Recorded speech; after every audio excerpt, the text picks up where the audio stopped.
Hello, everybody, and welcome to a Wednesday evening here on Kobold Press. I'm your littlest red dot, and I am joined today by the painting pirate and Pirate Kitty. Does the kitty have a name? Yes, he does. This is Sonia, and as per usual, as soon as I'm about to start doing something, he decides he has to show up and say It's hi. okay. So, We're totally fine with famous kitties. Yeah. yes.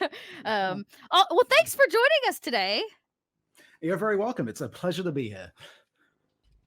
Well, why don't you tell everybody at home, just in case they don't know who you are, who you are? Sure. Hi, I'm the painting pirate, aka Chris. Pronouns are he, him. I am a mini artist, variety streamer. Spend about half my time doing Final Fantasy video game stuff, but what's more relevant to here is I do a lot of mini painting. I paint tiny and sometimes less tiny things for fun, primarily. I just like to showcase the process and try to make mini painting as accessible and less daunting as it possibly can be, because it's a lot.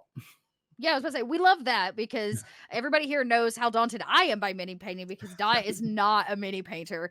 So I'm very excited for you to share some of your expertise today. I've been trolling the channel for a while, so I was really excited when you decided to come on and just spend some time sharing your expertise with us. So EffinCoolMinis, of course, has sent us some really cool minis, and we luck out today because we have two different ones. So they're different, but not totally different. So we're going to be painting similar but different minis today.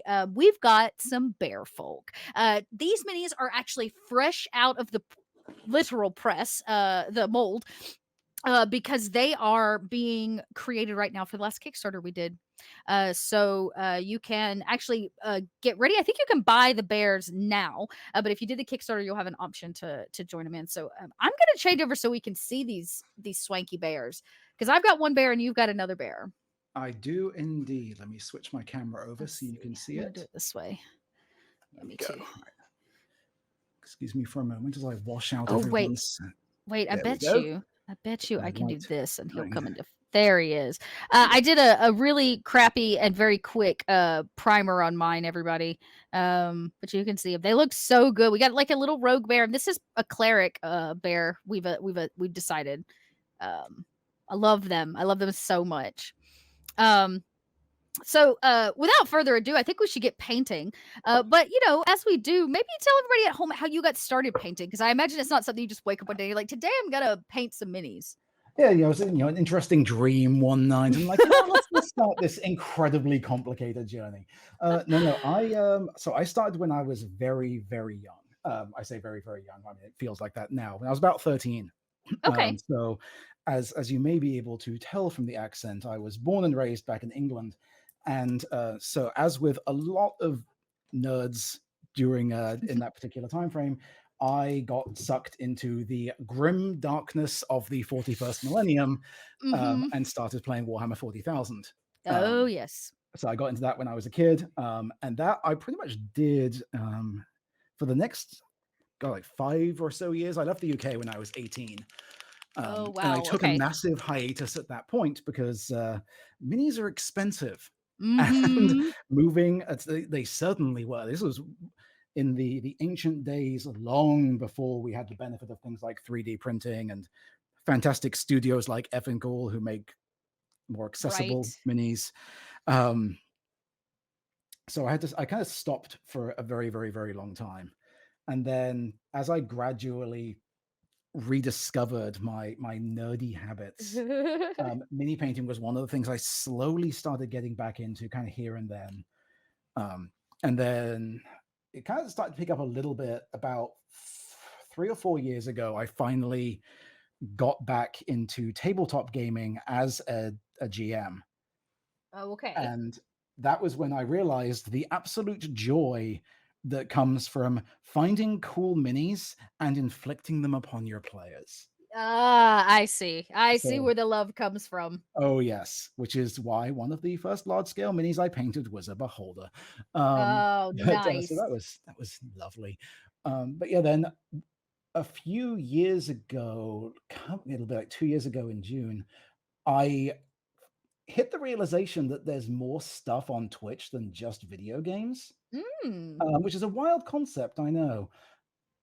It was actually the wonderful, amazing Cypher of Tyr who helped I discover that. I stumbled across her channel one day, and from there, I discovered a whole bunch of other lovely people who do more than just Mm-hmm. shooty, angry, yelly pew pew on the Twitches, Yep. Yep. and figured, I kind of I've wanted to give that type of thing a go myself for a little while, and so decided to start myself, and thus the painting pirate was born. Was born. Yes, Nice. so for many years, I've had a love of all things piratey, to the point where my whole general aesthetic is pirate. Hey, it could be a worse aesthetic every Oh, day. absolutely. And so I kind of leaned into that because branding is a thing. Yeah, And right. as I started to get a little bit of a following, I realized that I like to view Twitch especially as a platform where you can do good. Mm-hmm. So that's why a lot of my focus these days is on charitable fundraising, Mm. and as I mentioned at the top, my mini streams are a lot of me kind of trying to talk through what I'm doing, Mm-hmm. make things as accessible as I possibly can, and try to encourage people to pick up this fabulous hobby. Yeah, I was literally saying in the show just before this one how much I've started to really look forward to these like every 3 week mini painting because it's so cathartic. Oh, it Painting very for much just is. speaking of catharsis, how about some lo-fi, y'all? Oh, that's yes, Let's put us on a little lo-fi beats excellent. just to get us in the mood. There you go. Yeah, I usually like to have occasionally I'll switch it up to some metal, but as you can probably tell from the hair, I'm a bit of a metalhead. But yeah, for the mini painting streams, I love just the chill lo-fi music. Just everyone kind of chill, relax, have a lovely time, hang out, have some Now, nice conversations.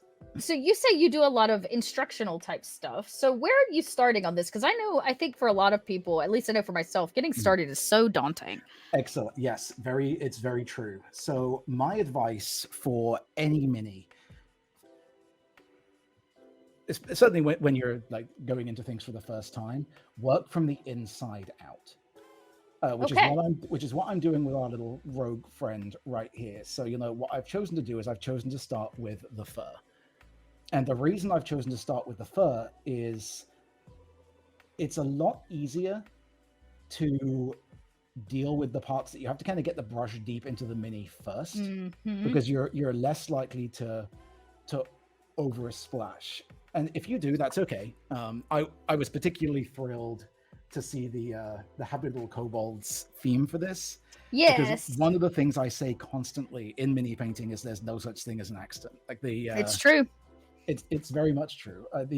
There's in fact numerous things I've done on pieces that I have painted were things that might be perceived as a mistake, but in trying to correct it and get back to what I wanted, I actually wound up stumbling across some other technique or realizing, oh, Mm. this combination of things actually works a little better. So there's frequent and and learning how to cover up things is certainly an aspect of it as well. And one of the things too that I say is always bear in mind with mini painting, because what I find a lot of people struggle with is even before putting brush to paint, the thing that people seem to struggle with the most is their like mental block, and it's justifiable, is the idea of this mini is really expensive, I'm going to ruin this mini. Mm-hmm. Mm-hmm. That's not true. I promise you it is impossible. And the reason I say this is in fact, if you go and look at the Twitter of GM Lee, who I know you had on Yep. previously, Mm-hmm. he's actually just done this. If you go look at his Twitter account, he's taken the busts he was most recently working them on and is giving them a bath of simple green, which is just a regular household cleaner. And if you take simple green, something else that has like the similar chemical compound in it, I don't off the top of my head remember what the specific thing is, But what that will do is it will strip the paint off of the resin or plastic or metal or whatever your mini is made of, but will not damage the underlying mini. Oh, So that's nice. absolute worst case, just strip it and start over.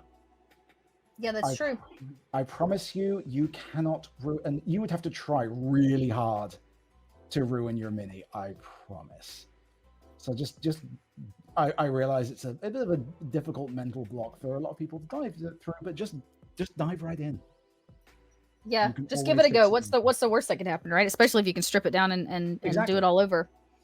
Welcome in, sea creature. Hey, Okay, sea creature, welcome. I have decided to go with a polar bear, everybody. So I'm slowly making him. I'm putting. I know it looks really white on the screen, but it's actually kind of a tan color, so I can get some depth to his fur. But I am going polar bear route with mine because y'all know I'm extra. Hey, polar bears are fantastic. It's good that you mentioned that too, because that's one thing I was going to say is white is that's bold of you because white is a rough color to work with. Yep, but you've done exactly the right thing. Start with grays and build up to your ultimate white highlight. That's the way to do it. Yep. So that was a tip that somebody else had given me because for whatever reason I seem to be always want to choose the hard route when it comes to my color choices. And so I'm like, okay, I can do this. I've learned some things in my previous Kobold mini painting streams. Let's put it to good use, Dot. So I did, you know what? And to your point, I messed up a little bit. I got his arm or whatever chest plate piece he's wearing. I'm not even worried about it, y'all. I'm gonna fix it. Yep. I ain't even worried. Exactly.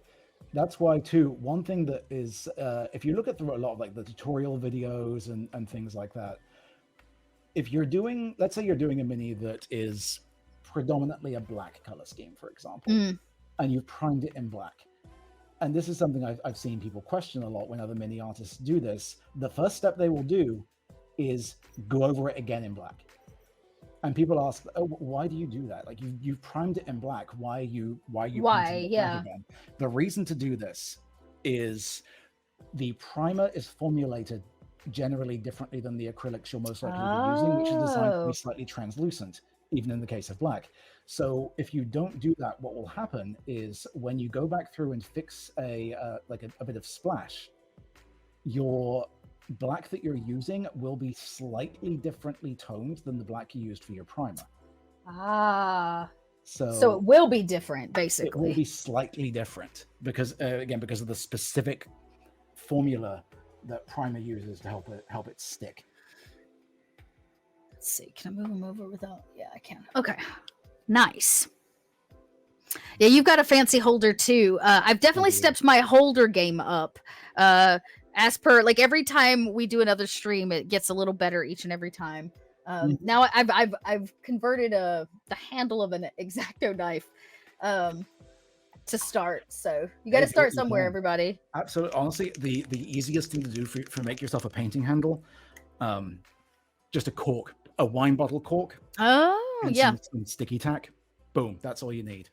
I have I use one of the fancier ones because it's nice and ergonomic, and I use this specifically for streaming because I find it's a little easier on the hand.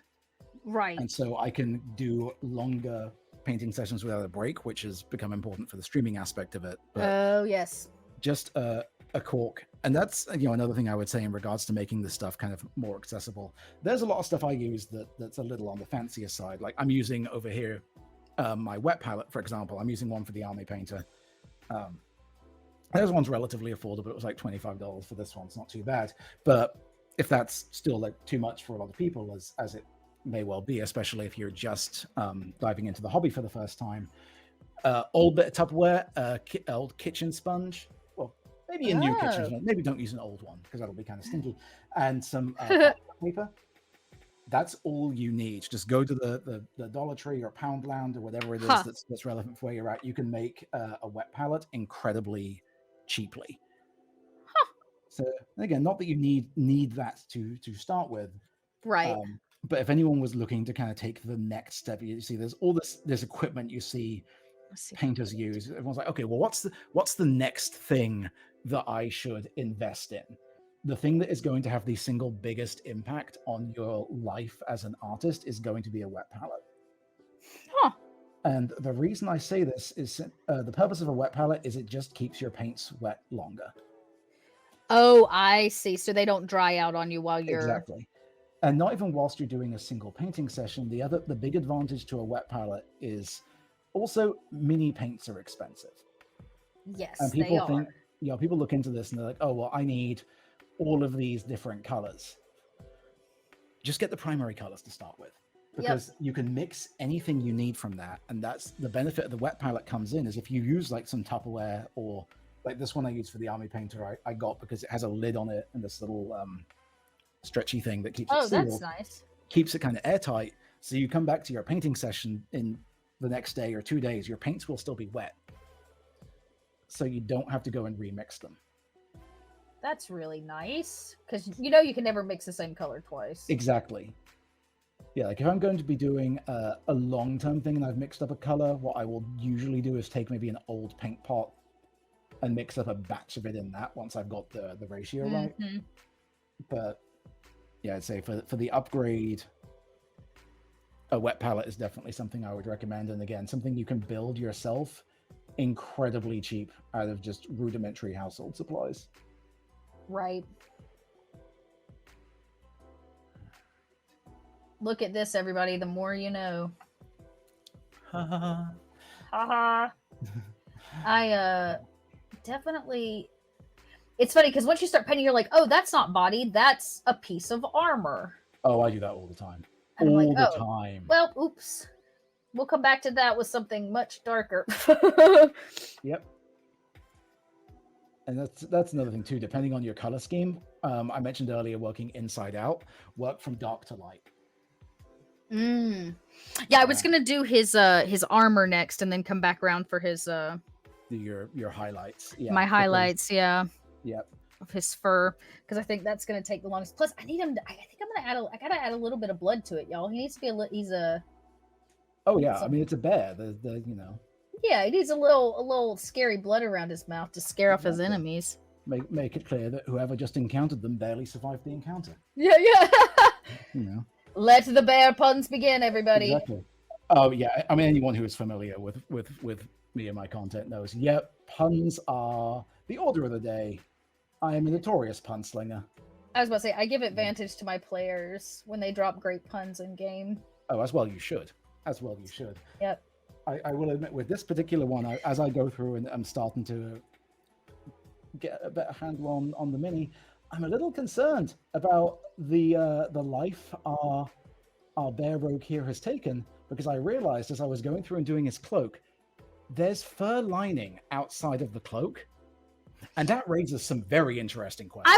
You know what? I was saying the same thing. There's fur around the edges of this, and I was like, it can't be bear fur. I guess it's gonna have to be like wolf fur, or like... It seems a little bearist to like... Mm-hmm. Yeah, I hear you. Yeah. I also debated the same thing. I was like, is that fur on this bear that's not its own fur? Yeah, that certainly implies a particularly grisly encounter that happened. I know. In adventuring career. Honestly, minis like this though, I absolutely love. Like painting just the rudimentary, like humans, dwarves, elves, whatever. Those are fun. But I absolutely love like awakened animals, like animal adventures stuff. Right. It's some of my absolute favorite stuff to work on. I wanted to try to focus for y'all. There it goes. It's kind of focused. Let's see if I can keep it. Maybe.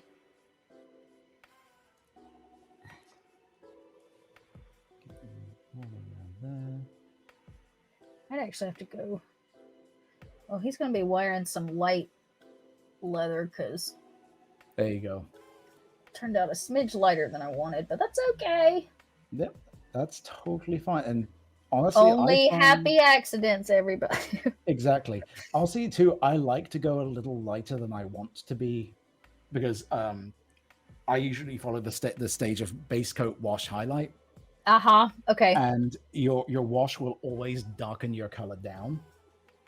So if you go maybe a smidge lighter than what you want it to be, it's going to get darkened down when you do the shadows anyway, and then you can do kind of a more controlled highlight All right, wherever that's you. good. Yeah, I'll do a browner wash on the certain parts of this. I Yeah, think what I need I to think do.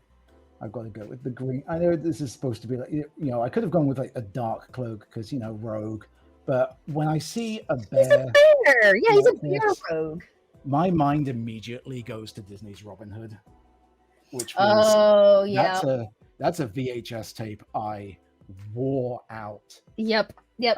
What when I was a Robin kid. Hood and Little John running through the forest. Lolly with a lolly golly Golly wonder golly, what a day. day. Yep. Yes, yes, and for maybe younger viewers, a VHS is a thing that we used to do back before the save icon was known as something other than just the save icon. Right. Before Netflix prompted us to move to the next episode, Exactly. we had to rewind. Yes. Rewind, Yeah. rewind, yes. Yeah.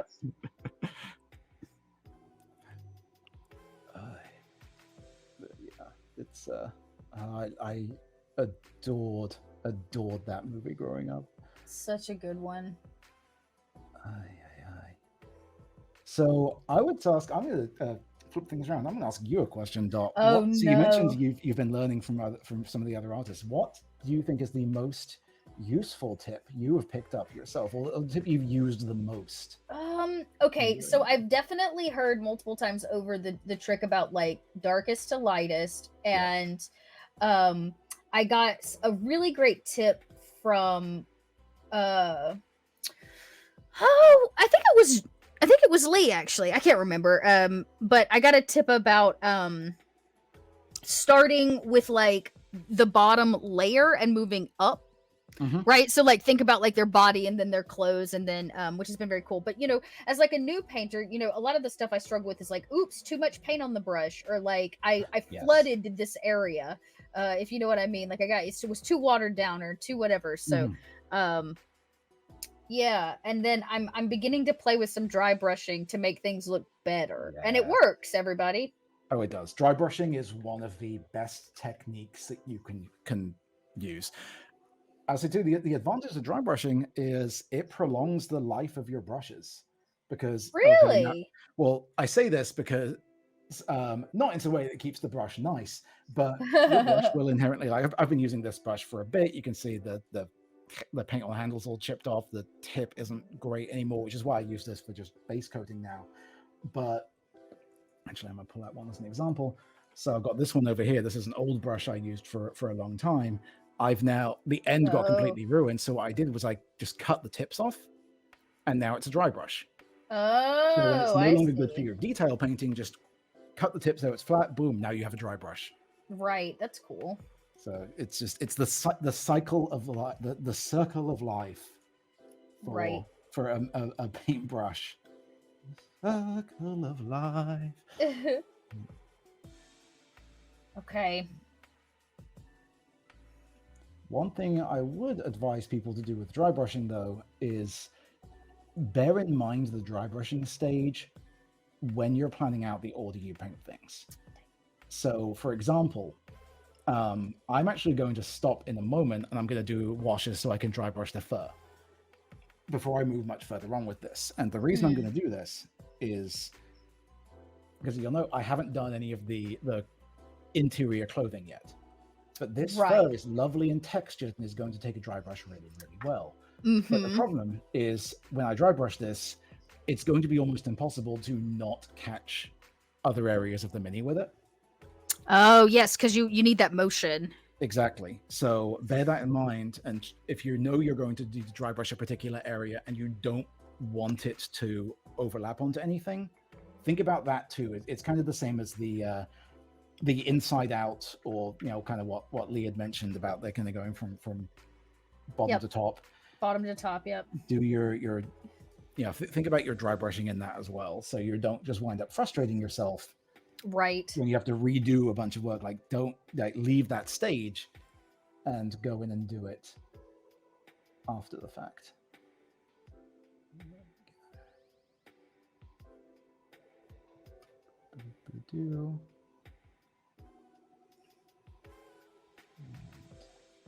Let's get this second thin coat over these trousers.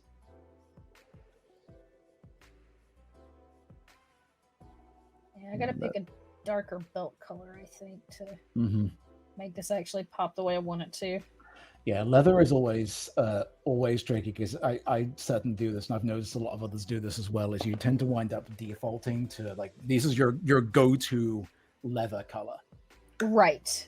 and yeah, I always the color I used for this guy's fur actually the Vallejo charred brown. That's my favorite leather base color, and so I always like okay now this is.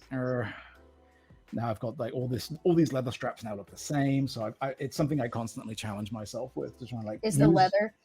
different colors. Yes, something I've actually been starting to do a little bit myself because I just look at my clothing. I love red and black. Red and black are my go-to colors for absolutely everything. They're my favorite colors. It's all of my brand. I can't imagine why, you pirate. Right. But what so as a result, though, I'd like to go to those colors for all of the stuff I paint. What I've started doing, I forget which, it was one of the YouTube channels I picked it up from. I forget who it was. Suggested take the colors that you most frequently use and put them on the other side of the room. And that way, because you're not going to want to go up and go and get them, and that way you kind of force yourself to go deep and like use the other paints that are in your collection. Right. And you'll broaden yourself. Oh. And I found that I've genuinely found that really helps because for the last few things I've worked on, I did exactly that. And cool. Now, not everything is just red and black. Red and black, fine. yeah. They're fantastic colors. Red and black look amazing. But I want to try and I'm constantly looking for ways that I can grow as an artist, grow as a painter. Right. Yeah, you got to challenge yourself. Exactly. Take away take away the safety net, kind of take off the training wheels type of thing. It's a good way to just break out of your box and give something else a try. Exactly. And you may wind up I've doing that, I've actually discovered some new things that are now other favorite colors of mine that are going to become go-tos that I never would have experimented with. And leather is a great example of that. Like I did that with so now I've got a few other recipes I like to use for leather that don't rely on that charred brown base. Right. Do you have a favorite brush? I love asking this question. Ooh. So I do, and it's a problem. Okay. And the reason it's a problem is I do have a favorite brush. It is this one right here. Did he get put on the other side of the room too? No. I actually the problem is I need to do this. I need to use this one more. It's this. It's a Raphael Kalinsky sable brush. It's beautiful. Kalinsky sable makes for it's like sable fur, and I see. Perfect fur because it holds paint incredibly well. Okay. They're also a little like that brush I think was about $25. Yeah, they're not cheap. And so as a result, I'm so hesitant to use it. Like it's my favorite brush to use, but I don't use it for anything because I want to maintain it. It's kind of like I'm one of those people who's notorious whenever I'm playing through RPGs, I hold all of my stuff in the inventory and I never use it because I might need it later on. Oh, you're that player. I'm that player, and I do that with my brushes. It's like it stays there, and I'm trying to get better about no, just use it because sure, it was an expensive brush, yes, but it's a waste of money if you never use it. Right. So I'm trying to get to that, but that one is, I would say that's one of my favorites. The other ones that have become favorites of mine is these ones. I'll pull this one out over here. I'm actually going to use one of these in just a minute. So I picked these up from Army Painter. It's their masterclass dry brushes. It's like $15 for the set, but you can get these a lot cheaper because all these are, as anyone who uses makeup in chat might recognize, this is basically just a makeup brush. Oh yeah. And makeup brushes are the perfect dry brush. Oh. Go to Dollar Tree, go to Poundland, wherever it is, get yourself some cheap makeup brushes. They will be the best dry brushes you've ever used. Huh. And like you said, you're going to end up destroying them, so you might as well. Exactly. Getting cheap. And dry brushes don't have to be high quality. Dry brushes, use the cheap ones. They're going to get wrecked. He needs a pop of color. I think I'm going to do his beads and his armband as some blue. So there's an advice piece I will give to everyone in chat. If you're thinking about color schemes, I don't plan my color schemes ever. I sit down and like, let's see where the mood takes me. But I like to give a single like pop of color on any mini. Mm-hmm. If you're gonna like, you don't need to know traditional art to do mini painting. It's true. But study the color wheel. If you're gonna like, I picked up one a cardboard one that I keep on my desk. Pay attention to the opposite colors on the color wheel, and you can find it. Just like Google this, you'll find plenty of images for it. But like, if I've done a mini that say is predominantly red, I'll use green as the pop of color. Green, yep. Because they're complementary colors on the opposite side. So if you're wondering, like, this mini looks a little flat, what do I want to do as like, what's going to make this pop? And actually, I've got, where is it sitting over here somewhere? Perfect example. One of the minis that's on my projects right now, as I've been working on this guy. Red and blue, wow. Red and blue are opposite on the color wheel, and that red, it's very dark right now because it's in the wash stage. But that red pops, but doesn't look wonky or weird. Right. And so I've tried to pay, if you look at a lot of like amazing painted minis, pay attention to the colors they've used, and you'll note if there's one color that really pops out, they've probably used the opposite side of the color wheel for it. Huh. Yeah, I really like that blue. I feel like I need to darken it up a little bit and do a wash on it. Yeah, like I said, that's always, and the most pro mini painters will say, like, your mini is you're going to hate your mini when you're laying in your base tones, and then you're going to apply the wash and you'll absolutely love it. Right, because that it's just something about those, like, getting in those highlights that really really help out a lot. I feel like, do we do gold around his neck? He is a cleric. I think gold would be. I think we could. Choice. I actually think so. I have so for everybody at home, I do not have very special minis at all. They're pretty basic. But I think I have what is this one? That's desert sand. That's kind of close. Might have to do silver instead, which I'm not totally against. Yeah, you know what? Let's do that. I like that better. So I have a really basic set. So I don't even think I have a red in this set technically. I know, gasp, because it's whatever. What is this? This is the this is the Reaper starter. Love those. One of the little Reaper starter set. Yep, nothing too fantastical there. Just the basics. Yeah, those are a great starting point though. Like, Reaper's beginner kits are such a great jumping on point. I also really like the WizKids paint night sets that they've been doing. Yes, those are so good, especially with the paint along stuff they do. Like, that's been a lot of fun. That's very cool. Yeah, I kind of went around. I asked some questions about what people thought I should consider for like starter paints, and everybody was like, just grab a beginner kit. I was like, oh, yep. Okay. Yep. And that's a question I get a lot, is if people are like, oh, what's your favorite brand of paints? And my answer is always all of them. All of them, yeah. Because every color, like from every like brand, is going to be ever so slightly different. Yep. And so I use a huge mix. Like, right now I'm using Citadel's Athonian camo shade for the green, because I love Citadel's shades and contrast paint range.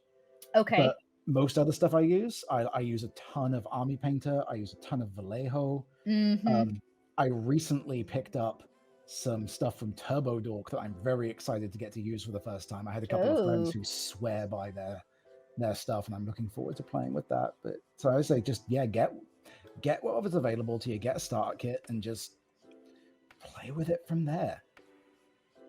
And yeah, that was kind of my plan. I was like, I don't really I don't know what I'm doing, so this is what we're doing. Yep. Okay. Oh, goodness, dropping my stuff. Let's get I am gonna need to do, it's probably a wooden, I don't know why, but it feels like it's gonna be a wooden. Oh, for like the icon. His little, yeah, whatever's in his hand. Yeah, it's definitely got some wood grain texture to it. I might even have to do a darker wash on this. That's gonna take a wash beautifully. I love like textured minis like that. The when you apply that wash stage and all the detail just suddenly pops out at you. It's just like magic. I love it. All right, let's see. There we go. Which obviously, since over recent years, I've no longer been DMing in person. My choices of the minis I pick up have shifted from what am I going to torture my players with versus to okay, what do I think will be really cool and fun for me to paint And personally? fun, yeah. It's like let's just have some fun with this. What did I do? I guess there wasn't a darker brown. Oh, I probably mixed that, didn't I? Okay, well, we'll do it again. I'm gonna go for the fur. I think for the fur around his cloak, I'm gonna go with a gray. I think for that fur. Yeah, I was thinking gray as well for like wolfer or something, so it wasn't bear. It just seemed all wrong to be bear.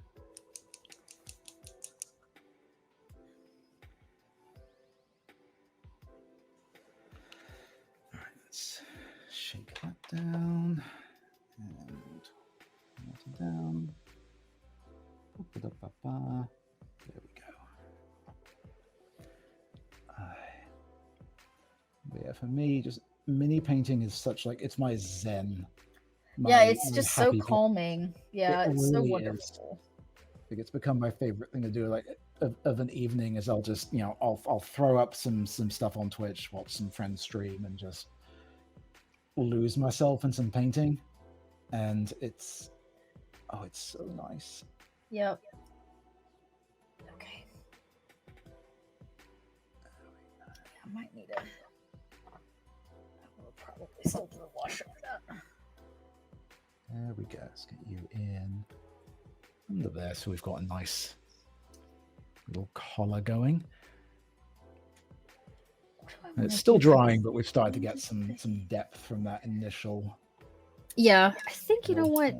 I'm gonna match his belt to his armband.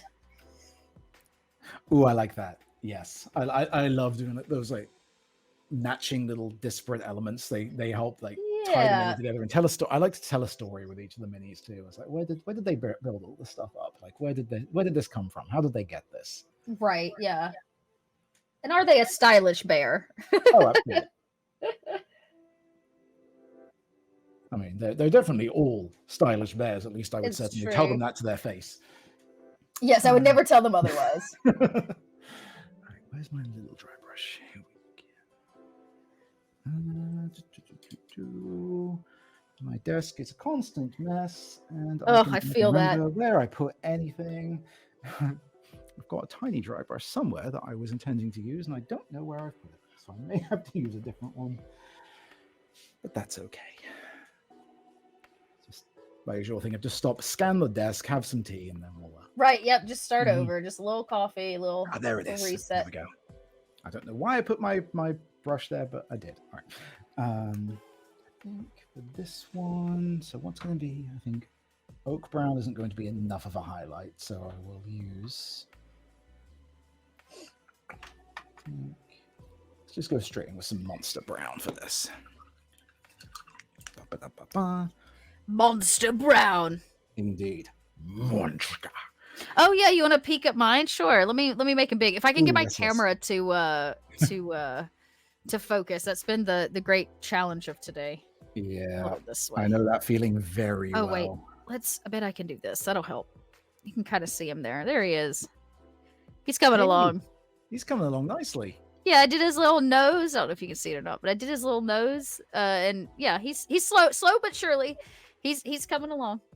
I'm gonna do. I think it'll be better when I can really get his fur, but I want to save that till the end. I think. Yeah, definitely. I love the choice of blue with that too, seeing it all together, because with the polar bear theme, you've got this kind of nice cold theme going. Yeah, like leather, a little cool. Yeah. Bear action. I dig it. So yeah, and I love this little matching armband. I'm gonna come back and dust that. A very cool bear. He's so cool. He's so cool. Now he's got this like ring of holy beads or something, and he's got this like chest plate of beads I gotta sort out. So let's let's get to sorting. Kind of want to use. I know this is bold. Yellow sucks, but Yeah, it y'all know I does. love yellow. I love it so much. Yellow is it's a beautiful color. It is the single worst color to paint with. It is an absolute nightmare. I feel like I did the last one we painted. Let's see. I decided I wanted my pirate because we painted a pirate last time Ooh, to have a yellow coat. I don't know if oh you can see nice. him or not. I was like, I don't know. I want to make him fancy. Yep. Screw your purple and red. I gave him this like yellow. Anyways, I don't think he actually totally got done, but he's up there on my shelf nonetheless. All right, let's see. If I were a bear, I need to get some gray out here because I think you're right. I think I'm going to. That's polished silver. Yeah, I think the fur's gonna be gray. You know, it's funny you mentioned like putting them up on a shelf too. That struck me. That's another tip I would give to people. It's particularly if you're not like loving how a mini is coming together. Hold it 3 feet away from you. Because bear in mind, you're sitting there with the mini all up in your face. Right. But it's going to be on a tabletop at least 3 feet away from everyone. And so many times that has changed my opinion on how something is going. Just get out of the immediate focus on it, get out the head. It's like, oh, okay, no, actually, this is looking okay. This is fine from a distance. Yeah, I like that. Get a little distance from it. Mm-hmm. Yeah, quite literally. All right. I think that's good enough. I got a nice little highlight from the dry brush going on the fur there. I'll take that. Let me now go and give a bit of a. Now, what is the best tip you've ever received? Ooh. Honestly, I would say that right there actually is a really good one. Is look at it from 3 feet away, but the single thing I would it's a common one and it's a meme within the mini painting community for a reason, is 2 thin coats. 2 thin coats. Always do 2 thin coats. It is always like, and I say this deadly seriously, unless you're doing a really dark color over a really dark light base or something like that, if you layer on your base tone and it looks like perfectly smooth that first time through, your paint was probably too thick. Oh yeah, okay. So like it's going to look awful the first go through, and it should. And it like, should. You're Okay. need at least 2 to 3 thin coats. Okay. And apply it over and over and over again, because that way you're going to build up a solid tone without obscuring any of the detail. Oh, okay. You also won't leave very visible brush strokes in the paint. You know what? I'm really debating this yellow now. I think I'm going to go with green. I think I'll do its bead. You know what? Screw it. I got all these colors out here. I got to use them, right? Hey, blue and green, they go real well together. We'll hit some primaries here and exactly.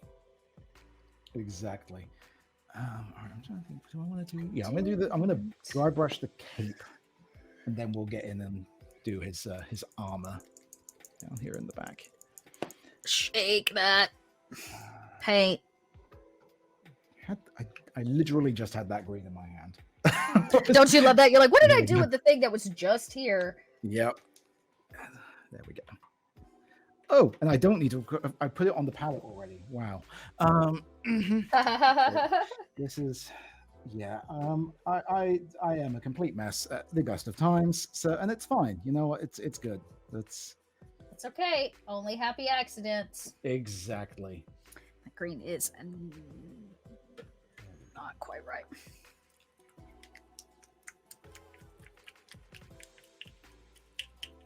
Man, other tip. Shake your paint. Oh yeah. Oh yes. Shake your paint. Yeah, always shake it. And in fact, if you can get a hold of them, a lot of paints do these days come with them too as well, but get those little stainless steel mixing bowls. Oh, that's cool. Those, they're again pretty cheap, but they will make a world of difference in keeping your paints mixed. Incredible. It's the same principle as, when like spray can rattle cans. That's why the spray cans rattle, is they've got that little bit of right. They got the ball in it. That's same cool. thing for acrylics. again, one of those things that you don't need that, but Right. it's very much a nice to have. Mine is just, I cannot keep my camera in focus, so we're gonna shrink. Hello, me again. Here we go. Yeah, So back. let's better zoom in on how my bear is looking. There we go. We got the initial, just a very quick dry brush to pick out some. And I love these heavily textured minis like this because they take that dry brush so well. Yeah. Right. Before I move on to the inner bits, I want to do a little bit on the snout because I want that nice like pink. Yeah, I went ahead and did that too. I did a black nose because he's a polar bear, but yeah, I was like, I'm gonna go ahead and get his face detail before I dry brushes. Seemed right for some reason, or maybe I just got antsy. Who knows? Yeah, Wings says another trick of the trade: how to keep your minion focused while painting. Right. Yeah. Good luck. If anyone figures that out for a typical webcam, let me know. My secret was do this for almost 2 years, save up and get a DSLR. Yeah, get a better camera. This is actually, it's funny, the DSLR is on my face, but what I found is I can do it with a webcam, but I've got to have good light, and I lost a light this week. It went kapooey in a thunderstorm, so I lost one of my lights. So I'm a little down on light this week, which might be better if I had more light. Yeah, that definitely does not hurt, does not help. All right, I'm dusting this in yellow because I feel like this is just going to have a ton of detail in it. Then I can come back.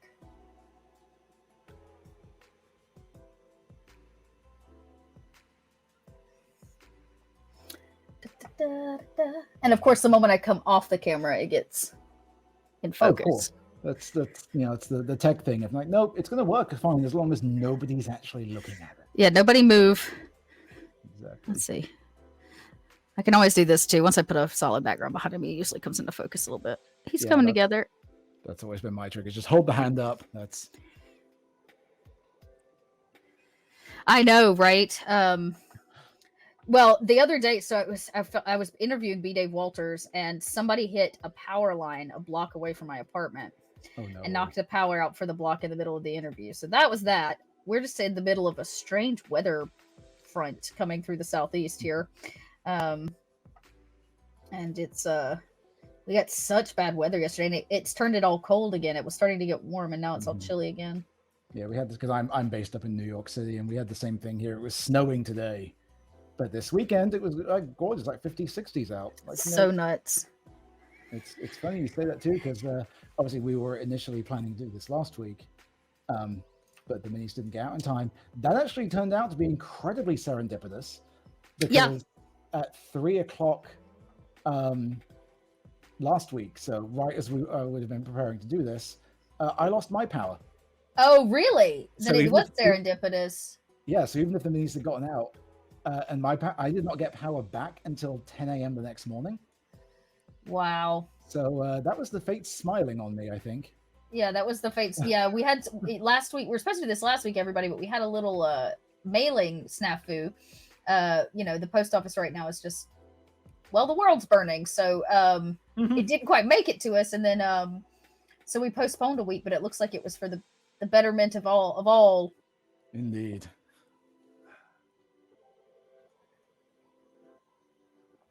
There we go. All right. See, now I'm in that thing of, okay, what color do I want to use? Because he's got this leather right armor, I think. All right. Is that leather armor? Or is it? Actually, I think that might just be a shirt because it's got. Oh no, I see. It's got an undershirt. I think he's got like a gorget.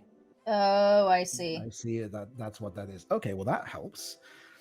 So in that case, I will do a gray for the under tunic and then a dark for the gorget.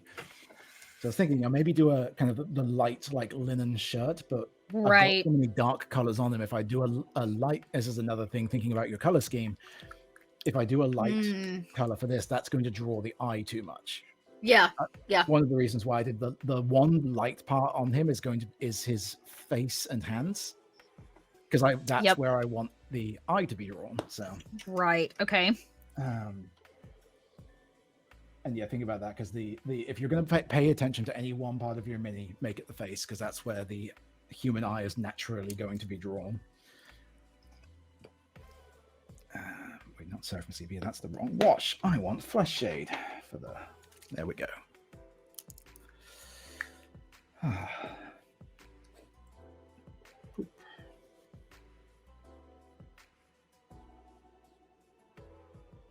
Honestly, it's nice to be working in this scale again, because one of my large projects I've been doing is a much larger scale mini. Oh, yeah. Like to the point where I don't want to call it a mini; it's more of a model. Yeah.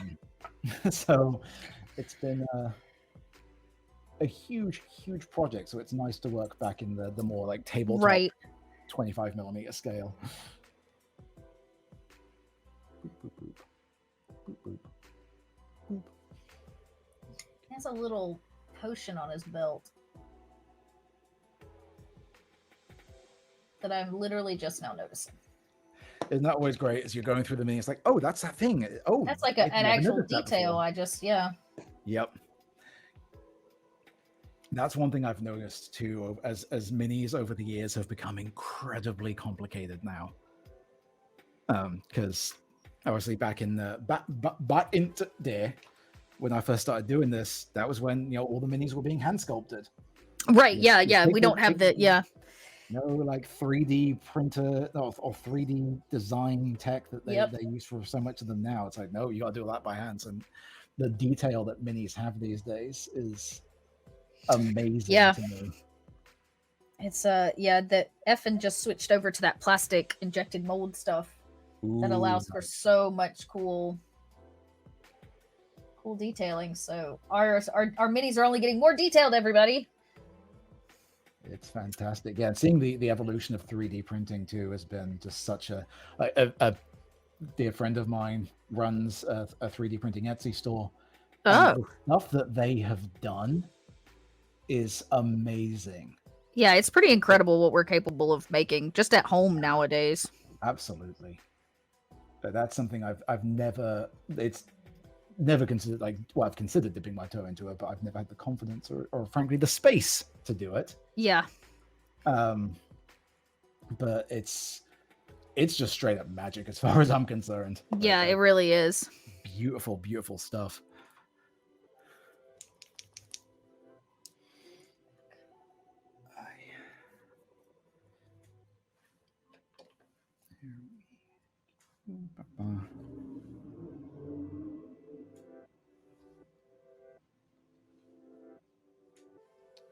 So if this is too much like asking you to choose your favorite child, feel free to not answer. But you mentioned these bears are part of the Kickstarter you got coming up. What's your favorite mini from the Kickstarter? Well,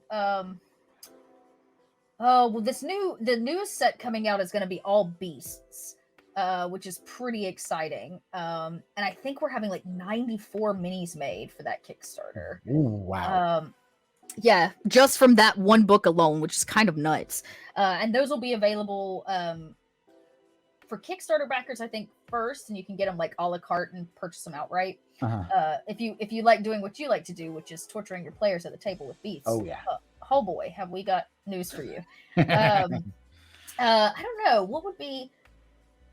There were a couple really cool ones. I actually may be able to pull up a picture and share with y'all some of them. Yeah, but you could also go hit the Kickstarter, because I think we put some of those pictures out for the general public, not just for backers. So, but yeah, there's so many cool monsters in that one. But I think this set actually came from the one we did before, which was the Tome of Heroes set, because you can actually play a bear folk. It's like a playable PC race, which is pretty sweet. So, but I have a little bit of a deep affinity for the bear folk. I think they're so cool.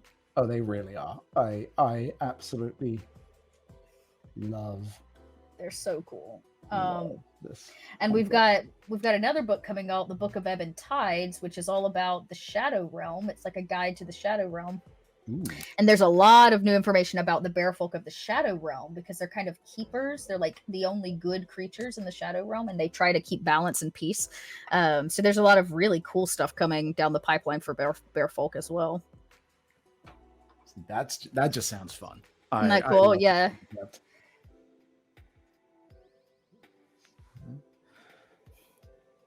I'll say this. Another thing that I have found very helpful is my hands are a tad shaky.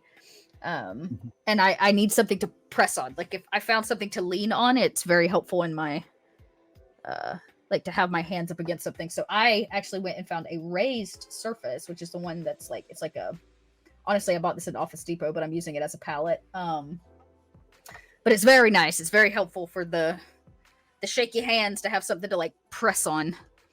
Oh, very much. Like I actually do have mild hand tremors. And people ask like, oh, how do you, oh, you must have like such steady hands. Like, no, I actually really don't.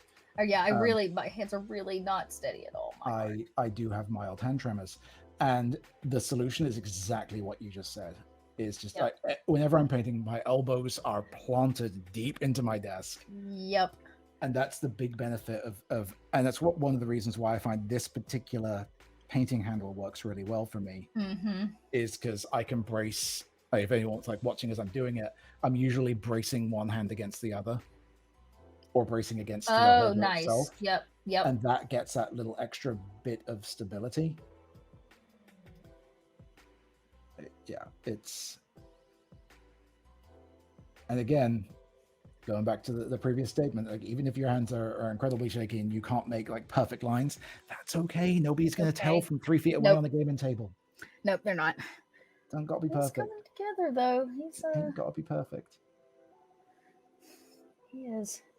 In fact, I will say, if you are pursuing perfection with the minis you paint, congratulations, you're never going to empty your backlog of minis. I was about to say, yeah, you'll never be happy. Yeah, get them to tabletop, and that's a hard lesson I've had to learn. Is get the phrase tabletop quality is like my mantra these days. Love that. It takes a lot of pressure off. It really does. And I actually picked up watching like the super pro painters, like the people who are like taking on commission work and the people who like people are commissioning them to do their like demo minis for their Kickstarter, right? And whatnot. So that's what they will offer. They offer like, there's display quality and tabletop quality, and interesting. Shooting for tabletop quality is what has allowed me to. Like I spent some time a few weeks ago going through and actually documenting my backlog. Which was a task, but it helped put it into context for me. And so I've been that helped me like embrace that mantra of just get it to tabletop quality, get it to where it's on the table, because that's the other thing again is get it to where it's done on tabletop, and even if you varnish it and protect it after that point, you can always go back to it and do more work on it later. And do more, yeah. It's never like it's not going to get locked into a glass case and never touched again. Like it will be that if you want to go back to it later, you can go back to it later. Yeah, that's okay. It's okay. All right, I think it's about time to clean up and get his fur working for me. Yes. Yeah, so with a mini like that too, especially where the fur is such a large part of it, I find going through and doing that large part makes me feel so much better about the progress of the mini. Yep. All right, and then I can. All right. I'm gonna do. I think it's time for that wash we talked about on his fur now, and see if I can't get some of that to pop a little bit. I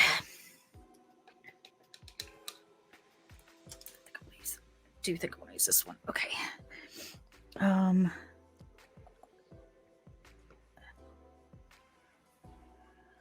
Now, for everybody at home, if they don't know what a wash is, could you tell them a little bit about what that process is like and why we do it? Absolutely. So a wash is essentially a really, really thin ink. Unlike the acrylic paints, which is designed to, you'll put them on the mini and it stays on the surface and kind of goes where you want it to. A wash is super watery. It's like I said, it's basically a very, very thin ink. The idea being it will run into all the various cracks and crevices on the mini and tone everything down. It's instant shadowing is essentially what it is. Yep. And it is there's a lot of I'd say when you're starting out, what a lot of people will advise to do is just slap the whole thing with a wash, and you can certainly do that when you're first starting out. Like people refer to it as like, liquid magic or talent in a jar or all this types of stuff. I personally don't like that as much. Partly because I think it undersells the talent of the artist, but Right. also as you it's nice to like practice to get like your first minis to where you're happy with them. Yep. But what I recommend people start doing relatively early on is focus more on targeted washes. Like don't just do the whole thing. Start figuring out, put thought into, okay, where are the shadows going to be? Right. And that way you'll find you get a lot more control over it, and you'll generally create better, because if you think about how just light works, like think about where the direction of the light is coming from, focus the shade more on kind of inside Right. parts. Like I did, and I'll forgive it. I did just slap washes all over this one, but that's because I'm doing this for like speed. I'm just like, let's get this Right. We got time thing frame, done. move and groove. Exactly. I'm trying to get this as far as I can through in the time we have today. But like for example, what I'm actually about to go and do whilst I wait for that layer I just did to dry is I'm going to go through and do a second targeted wash. In fact, I'm going to do that right now. I'm going to take another set of. Actually, I'm going to use another set of Athenian camo shade. And so I did the wash and I dry brushed it up. But now I'm going to go back in, and for areas where there would be a more natural shadow, kind of like right under here, where the fur part of the cloak is nesting, that's going to cause a natural shadow. So I'm going to go back in. I would probably normally do this with a slightly thinner brush, but I can't be asked. So I'm going to follow that through and get that kind of nice targeted shade. So now it's going to, when that dries, we're going to get that. And similarly, I'm going to do a very heavy one. I'm going to, excuse me, sir, just going to boot between your legs there. The inside and the back of the coat. And I actually may go back in later and decide I want to do that with a black wash. Yeah. To get the inside of the cloak really heavily shaded.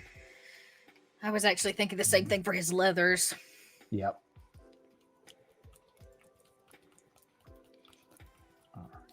Shake your paint. Yep. Shake it. Get that paint nice and shook up. Far too much black, but that's okay. No, it's all good.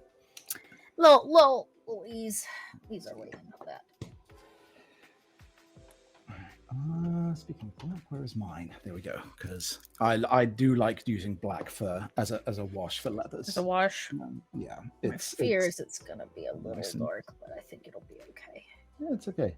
If things get honestly, it's easier. It's so easy to highlight things back up. Right. I find for me, I vastly prefer it when things are too dark and I can highlight them up, because it's a lot harder to make something. Sorry, the other way around. I like it when it's too light. I can make dark. It's harder to do it the other way around. Other way around, yeah. Yeah.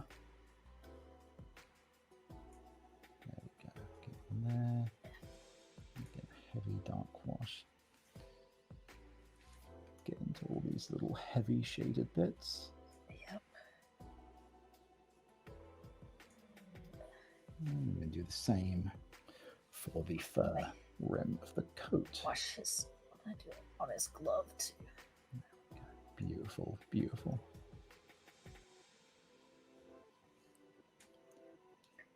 There we go. So I think at this point the only missing this part with the sheath. This is the part that I struggle most with minis. I can never decide what sheath color I want to use. Oh. Okay, do I do this? I could do it like a brown leather, but I've got so much brown leather on the mini already. And I think I'm gonna do like a deep red. Ooh, that sounds nice. I've absolutely fallen in love with like deep red leathers. I mean, go figure. Yeah, again, black and red. They're my go-to colors. It's okay. It's fine. But I've learned a deep red with a black wash over it can make some really nice leather colors. Huh. And one of my go-tos has become it's wish we could use maybe slightly nicer names for mini paints, because this is Crusted Saw from Army Painters. Like, do we have to really? Tasty. Yeah, but it's actually a really nice burgundy, so I really like using this for. It's going to go on very a little pinkish for right now, but that'll get dulled down with a wash in just a wee bit.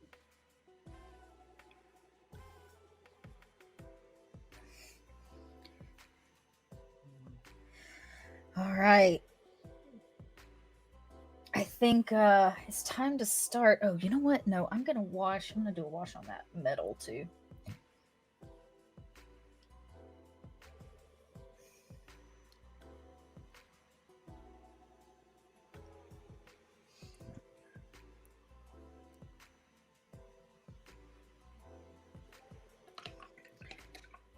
All right.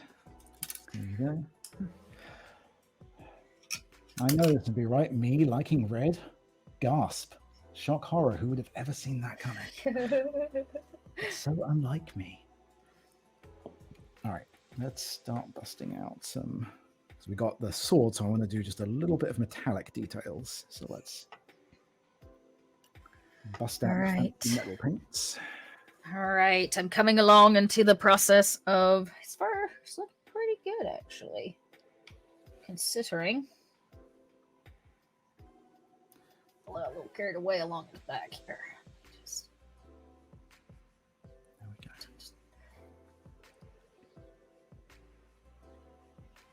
Let me touch that up a little. Okay.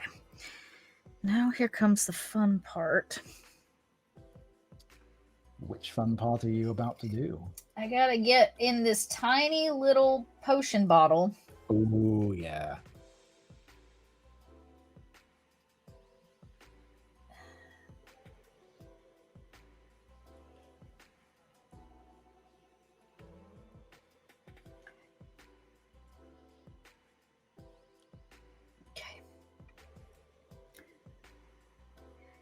All right, I think it's time. It's looking good. I love that green cloak so much. Gary, I say it's the Robin Hood Little John. It's he's take so the cute. inspiration and boom, go for it. All right. Big, thick green cloaks takes me back to my Ren Fair days. Yep.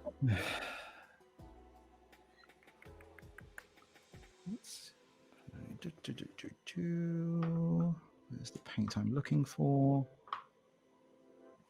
Not the one I was looking for, but I'm going to need you in a little bit, so I'll pop you over here.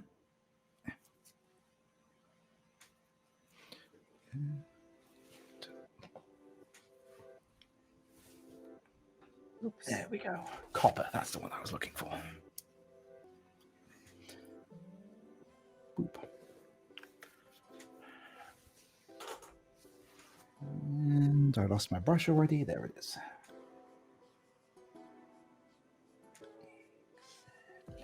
All right. This is, again, great example. I realized as I was painting this scabbard, there's a metal tip on the end of it. So. Oh. Nice. Okay. Let's start adding some dry brush detail to this. I'm getting pretty close, I think.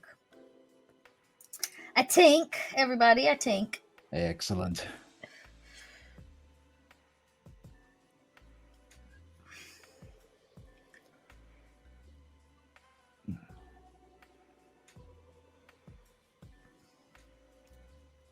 Dry brushing is one of those stages that I honestly still struggle with a bit because it does take a bit of patience. Yep. You've got to strike that happy medium between not overloading the brush. Yep. And I'm not a patient individual. Patience is not one of my strong suits, so I do have a tendency still to not properly remove the excess paint from the brush and just nope, that dollop's way too much on. But right, again, that's okay. You can just paint over it and try again. Yep.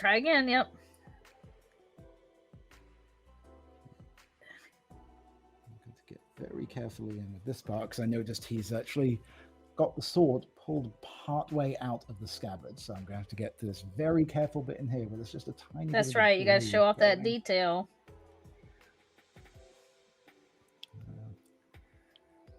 And honestly, I could get away with, because I used a dark silver metal for the hilt. I could get away with just using the same thing, and that would be fine. But I'll know it's there. Right. And so You'll never forgive yourself. I want to do it just for myself, exactly. Let's start picking out some of these buckles. Well, that looks pretty nice. I think what I'd like to do now is, you know what? I need to hit his. There we go. That's good enough.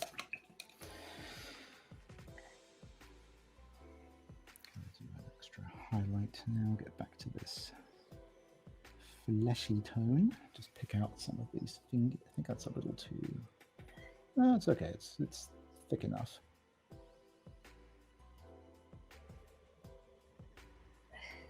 Okay. Beautiful. Now, I need, you know what? I just need some fresh white. Okay. Final touches on my end, y'all. Hey. Let's try not to screw it up. Mm-hmm. Oh, too much.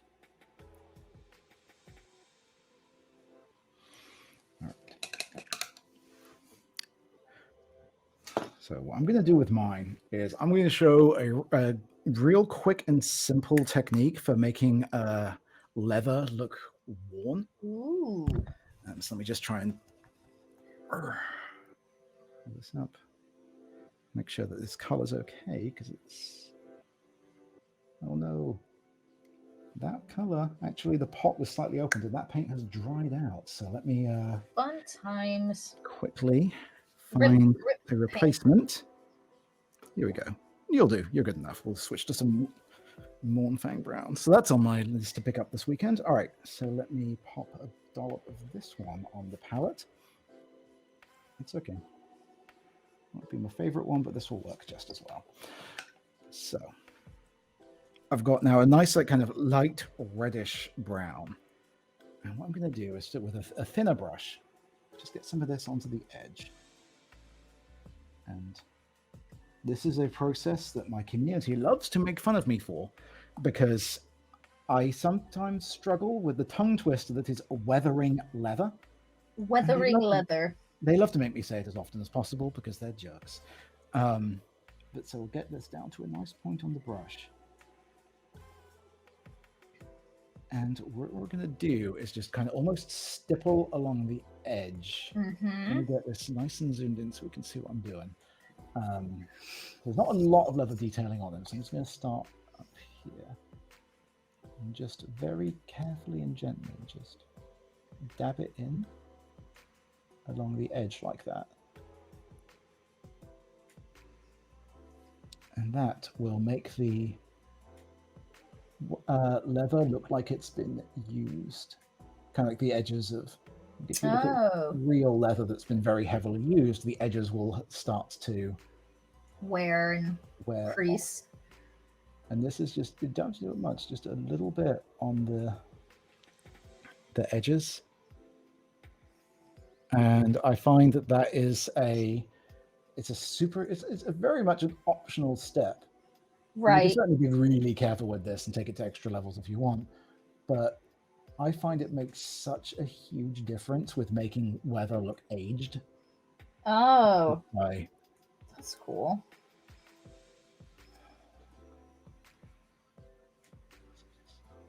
Just kind of dab it in on the edge. You can do the same type of thing to make scratches in the leather and. Oh yeah, that makes sense. If you want, but I'm not going to bother going that far with this one. Bop onto the nose.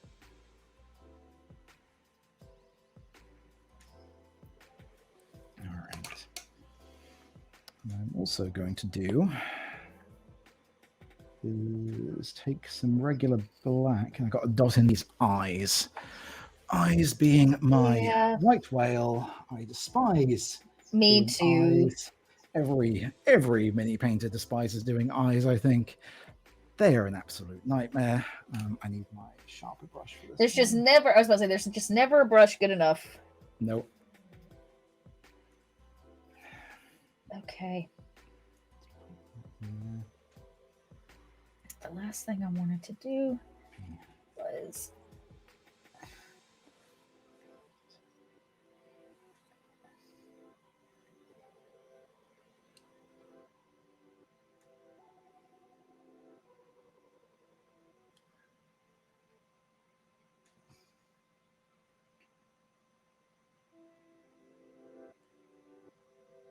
Okay.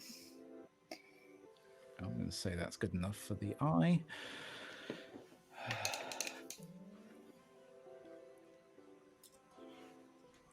Mine always end up looking derpy after I add the pupils. I also with a lot of them. So actually, yours is a great example of what I love to do to avoid that. So with yours being inside, cleric, they're kind of holding up there. What I love to do is do the eyes, and let's say like a bright yellow or a bright green. Oh. So the idea being like, oh no, they're spell casting. So their eyes have gone magical. They've got the magical glow to them, so I don't have to paint the pupils now. Yes. Right. Yeah. Oh, yes. So it's my my go-to with that. So yep, no, find ways to avoid doing it. That'll work. Yep. Love it.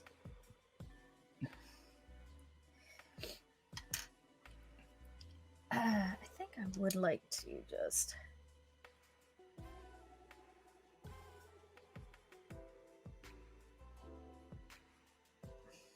Okay. I'm gonna call him done, I think. Only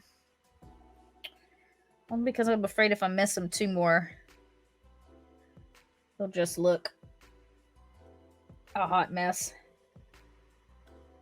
I mean, let's be fair, a hot mess is pretty much an accurate description of every TTRPG character I've ever played. I guess that's true. Who knows? Maybe that's what he's going for. Exactly. All right, let me see if I can get a better shot of him for all of you. I'm going to switch over here. Might have to do the epic white behind him. There he is, his little... Oh, I love his little mouth. He's so cute. I know, he turned out a little cuter than I planned on him turning out, but that's okay. He's a cute cleric. Exactly. That's how he gets you. Lulls you into a false sense of security, and then boom. Right. And then that's it. It's over. Eat your face off. I thought about putting a little blood on him, but I realized I don't have any red.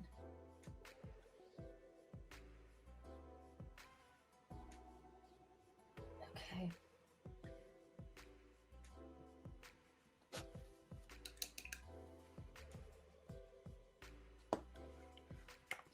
Pop you over here. My God, he's so cute. I'm gonna have to get pictures of him. Yeah, these are really fun sculpts too. These sometimes you find a mini that's just an absolute joy to work on, and these have very much been that. Yeah, these are just so much character to them. Yeah, exactly. So much character, so much fun detail. Yeah. And like little choices.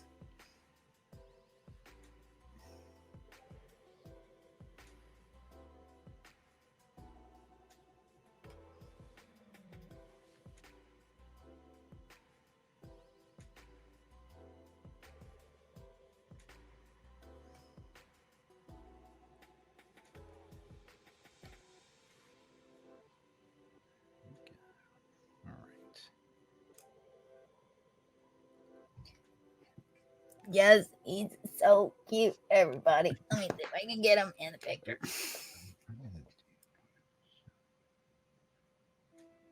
Oh, I almost got him.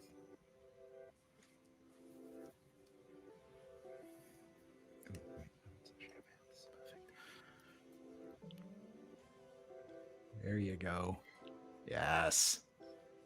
Yeah, he's so cute. Look at him go. He's even got like look his little potion on his belt. And he's got his little pouch. Spin him around, show y'all the back.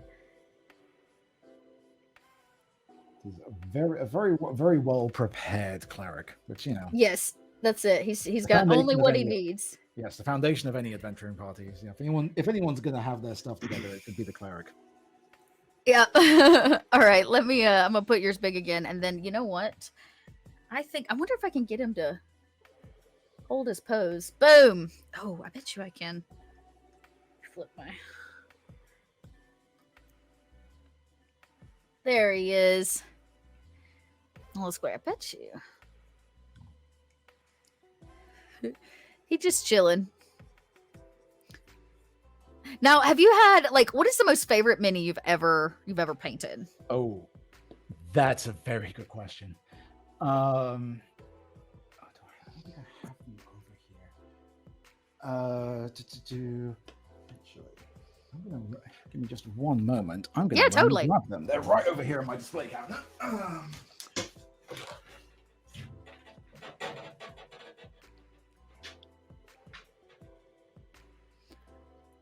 Y'all, he's like a Coca-Cola bear. Love him.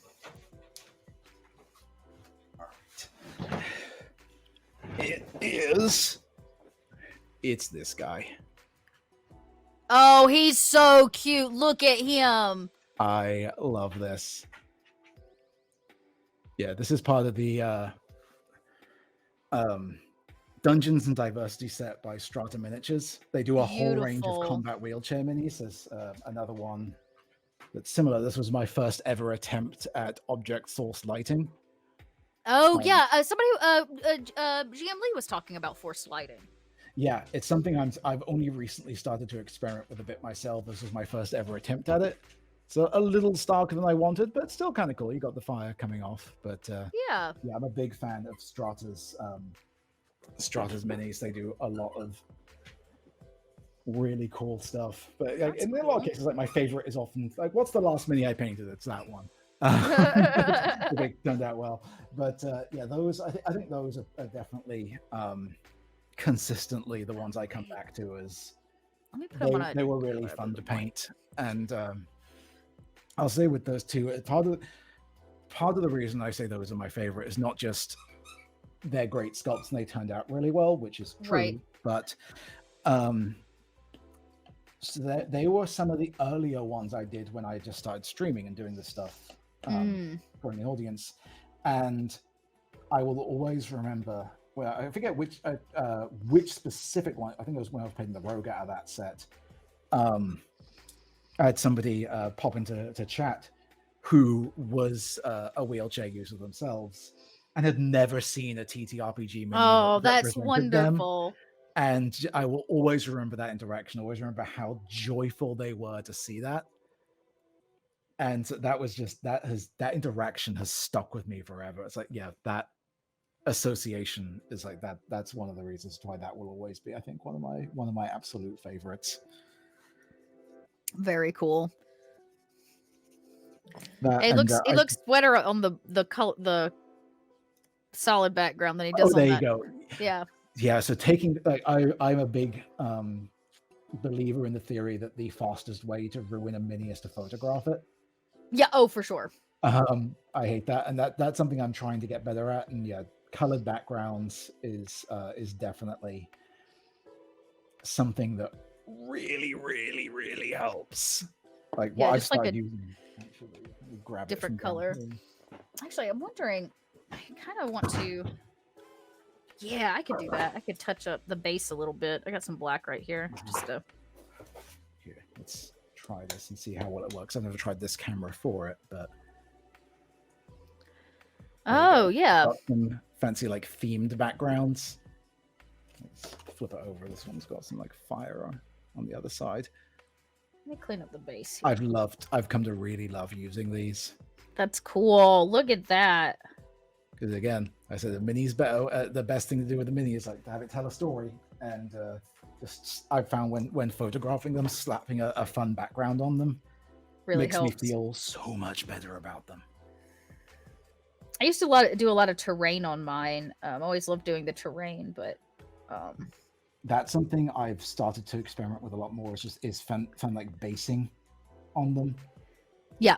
I've really fallen in love with doing that. There we It's go. been so much fun, and to like, the point where it's taking up a lot more of my time in the process has now gone to, like, where's the one I pulled out earlier? Like, yeah, this guy, like, I've like the base on this one is scratch built. Oh I had a wow. lot of fun building that. There he is. That That's is, better. which there's a pro tip for everyone. If you want to, you know, a quick, cheap, and easy way to up your basing game for your minis, cork floor tile. Oh. That's what those rocks are. In fact, I've got just over here, I've been preparing for another set. I've been starting to build up. These are going to be some lava bases. Nice. That's cool. That's all this is. All of the rock on these is just, it's that cork floor tile, just ripped up and base coated. And base coated. They make fantastic little rocks for basing. So very cool. And I got those. I got a big stack of them for like $5 from Michael's. Yeah, that's neat. That's a great tip. Because I'll tell you, terrain for minis is also not cheap. No, yeah, like I love me some stuff like Dwarven Forge. Like their stuff is amazing. It's expensive. Expensive, yeah. But yeah, I've been. That's something I've definitely been spending a lot of time focusing on it. And another, like, a good friend of mine does some amazing like display pieces. Like for mini, like his thing is he'll paint like a mini or a bust and then build a display frame for it. Oh, He's a big like crafter. And yeah, his stuff is amazing, and that, like, he's really inspired me to try and up my game with that. It's like, okay, the mini is cool. Now let's give it a really fun setting. Right. Yeah, there's just something about like where it's also placed that really sells it. Mm-hmm. Absolutely. Here's the back of him, everybody. He's got a little snow on him. I was like, well, he's a polar bear, right? He's gonna have, he's being a snowy setting. Yeah. Exactly. That's why one of the things I just did with mine is I just gave him a quick dry brush of a dark, like, earthy tone. Yep. I see that. That's cool. Like he's all dirty. Exactly. Because, you know, he's an adventurer. I was supposed to say, you got a forest bear. I got a little winter bear. I love this. Exactly. That's actually too one of my favorite things about mini painting is I love seeing the different interpretations. Yes. Everyone has, like, great example is a few, like 5 months or so, something like that. Me and two friends of mine, we did like a charity fundraiser for a turtle charity, and so we did like a stream where each of us painted the same turtle mini. Cute. But we did not collaborate beforehand on what we were going to be doing, and all three of us came up with such wildly different interpretations of what this mini was going to look like. It's amazing. There we go. Just added a little bit of a little boop of a highlight on the nose. Lower my light down just a little bit, so there we go. That's better. I love the little pop of red. What a great choice. It's my go-to. It really is. But again, I referenced earlier, if we go back to our color wheel, green is on the opposite of red, so that's why it works. Yeah, it looks so good. I think I'm gonna have to invest in a red. That's the one thing, Mike, because I wanted to do something purple the other day and I don't have any red to base it in, so I might have to get red is myself definitely a good go-to. I think what I'm going to do with mine, I'm going to call him mostly good. I do want to pull out, where's my stuff? There we go. So similar with basing, Vallejo would make this type of stuff as well, but the one I'm about to start using is Citadel's technical paint, Still and Mud. Oh, okay. And this stuff it's textured paint. So what I'm going to do with this is I'm just going to grab a glob of it and just slap it on the base.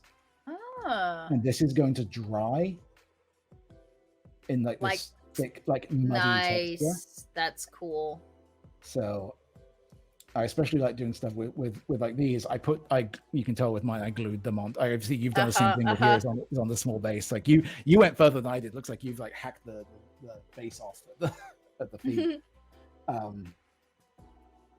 Yeah, I went through and kind of touched up his little base. He was I'd gotten some extra white, so I was like, you know what, I'll go through and because he's white already, and I could have put him in a white setting, but I didn't want to. Really didn't want to take away from the mini. I wanted him to. Oh, for sure. Really standing out there. Like you can see his little toes. His little bear paws.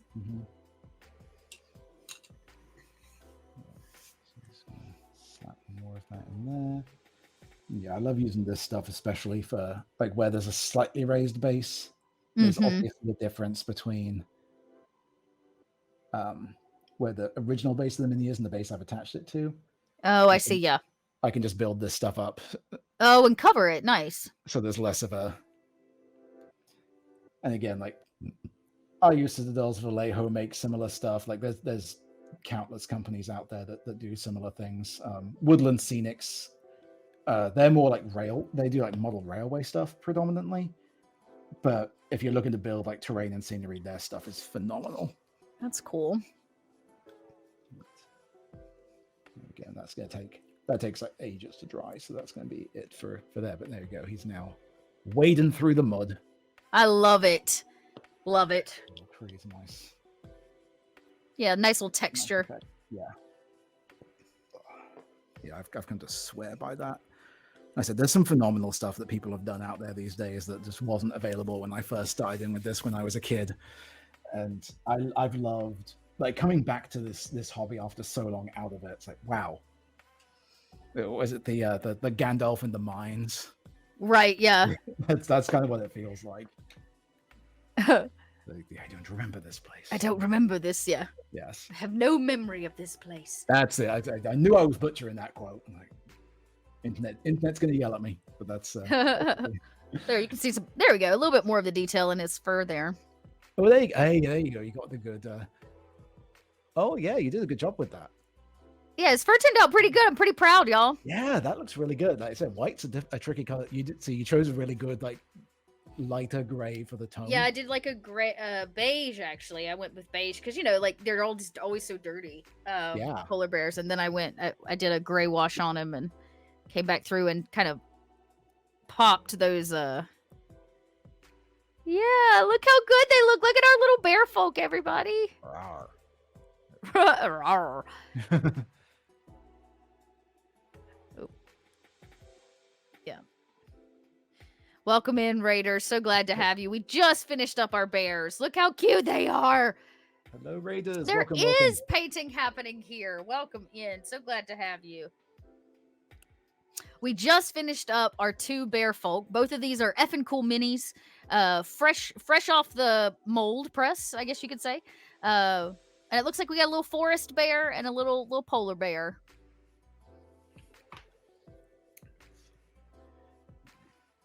I'm going to try and dot the little shine in the eye, and this is the part at which I will probably ruin it and make me hate it. But I'm going to try it anyway. Well, I tried it. Like I said, mine kind of looks a little derpy.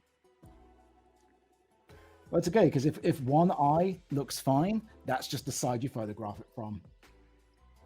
Yeah, I guess that's true. That's his golden angle. Yeah, that's his photograph him from the side where he looks less derpy. Exactly. Yeah, I think he looks less derpy from this side than he looks from this side. There's something about that eye that makes him look a little crazed.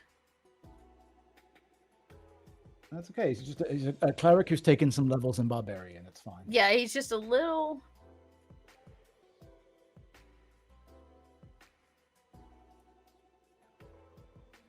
Yeah, eye's not my forte, y'all.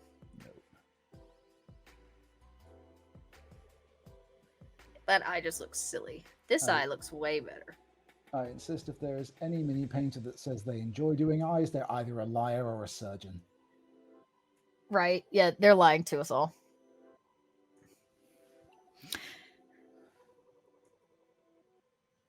Yes, EffinCool is the Kobold Press mini sponsor. They do all the minis for our stuff. So these guys are coming out of the Tome of Heroes and the new Tome of Beast book.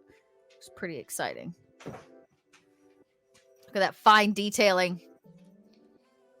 Yeah, they really did a phenomenal job with these sculpts and the prints especially. You like doing the eyes, but you have to do them like 10 times before you get it right. I feel that. That's a mood. Yeah. Yeah, it's certainly a process. There we go. I'm going to call that good. We got a little bit of a. I can't really see it too well on the camera, but it's. I'll call it good. Yeah, I see it. Good enough. Good enough. Yeah. There you go. Good enough. There they are, everybody. Rawr. Little bears. Rawr. That's so cute. All right, we are wrapping up, everybody. This is your last chance to ask any questions if you got them. I'm gonna put my light back on me here. Yeah, to ask any questions if you might have some.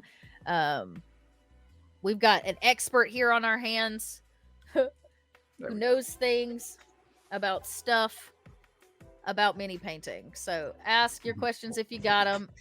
And if not, I think we'll start wrapping up. Like I said, these minis are available. Yeah, great question. Pirate, why are you so great? I am so great because I have been inspired by a great many people in my life, one of whom is Awkwardish Panda. I said at the beginning, I when I started doing this, I took inspiration from a lot of people who tried to make Twitch streaming a better place. Yeah. I said Cypher of Tyr was the one who tipped me off. I can list a bunch of others who kind of inspired me. I just try to do good. That's it. Just try to. There's enough awfulness in right the world, so let's uplift the voices of people who don't look like you. Oh, preach. I say this as a beardy white dude on the internet. More people need to do that. And let's not forget, it is National Women's History Month, everybody. Yes. So find a lady in your life and remind them how great they are and how much you appreciate them. Mm-hmm. We're actually doing our Kobold Chats, our weekly interview stream. We're covering all the lady kobolds of Kobold Press this month. So pretty cool, pretty awesome. This week, my guest unfortunately had to call out at the last second. So I ended up having Chat interview me. But last week's, we cover a lot more of the lady kobolds. We had a couple of our writers on, our editors, female. So definitely check that out. And, like you said, spread some joy. Go tell somebody that they're awesome, especially in a time where I don't think people hear that quite enough. No. Yeah, always spread the joy. Don't just retweet when it's pain. Like when things go wrong, that's when everyone engages. Share people's joy. Yep. And just tell everybody again where they can find you when you're not, sharing your talents with us over here. Absolutely. Certainly. I stream over at twitch.tv/paintingpirate. I stream weekends, Mondays, and Thursdays is my usual schedule. Or twitter.com painting_pirate is my thing because branding is difficult. But yeah, twitch.tv/paintingpirate is the easiest thing, and it's got links to my various other socials in there as well from there. So great. Go check that out, everybody. And thank you again so much for coming over and hanging out with me for a few hours. Pleasure to be here. This was a ton of fun. Yeah, thanks. Question for you. What's your favorite dot and why is it the little red dot? I can't. I don't know that I'm qualified to answer that question. But if you really want to know the answer to that, I'll tell you why I call myself Little Red Dot. There is a story. I would love to hear it. So you want to hear the story? I'd love to hear the story.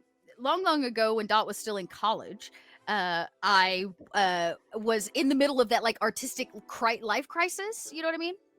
And, we all go through it, especially as an artist. And I was at a party and I was 100% inebriated. And somebody had that poster, the poster of the universe, the Milky Way galaxy that's always in like a science classroom. And it says, "You are here." And there's like a little red dot on the poster. I had a full on like life crisis of like, oh my God, look how small we are, blah, inebriated. And I came out the other side. I was like, I love that little red dot, this idea of like our place in the universe. And like, everybody's really just a dot, but what we do as dots is what's really important. So that's why I call my channel the Dot Lot, and everybody that is part of it are dots, because we're all just dots in this universe trying to help out other dots. So part of it's existential life crisis of that damn science poster. The other half is, you know, a little bit of like coming to terms with your place in the world. So there you go. So I don't know if that's why it's your favorite dot. I hope your favorite dot is actually you. I hope you're your favorite dot, because you should be your favorite dot. And if you like it, to be extra little red, you know where to find me. You know where to find me. Everybody go follow Painting Pirate. Thank you again for sharing your talents with us. And you know what? I wonder if I can get, let me, I'm one more shot of our dear bears. Yeah, let me switch my One more back shot, over. since we had so many people come in at the end. Thank you. You can get these minis from EffinCoolMinis. They are Kobold Press mini partner of choice. Really incredibly detailed minis, y'all. Their new process of plastic injection molding is just, it blows my mind every time. We'll post some pictures online, but if you like mini painting, this show happens every 3 weeks, and I try to bring on a brand new group of mini painters each time. I've been dying to work with Painting Pirate, and I'm so excited that our schedules like panned out the way they did. Next time, so that'll be in 2 weeks, because we kind of pushed this one back a week. We're going to be bringing on the gentleman from D4 D&D, which works over at Wizards of the Coast, and they make some incredible minis and like set pieces for their shows. So you can come watch those gents try to teach me something. I'd like to say I learn a little something every time.